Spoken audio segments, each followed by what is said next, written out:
Hey everyone!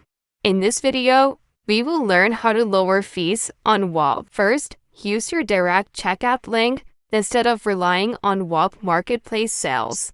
Then, activate Whop payments to benefit from lower internal transaction fees.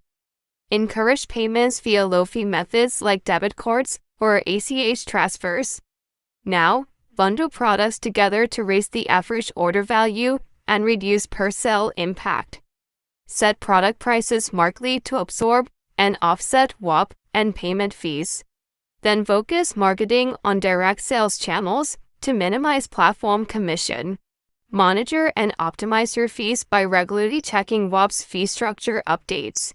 Negotiate better payment processor rates if your sales volume is high enough. Build loyalty programs to maximize repeat customers and spread transaction costs. Thanks for watching. Don't forget to like and subscribe to see more content like this.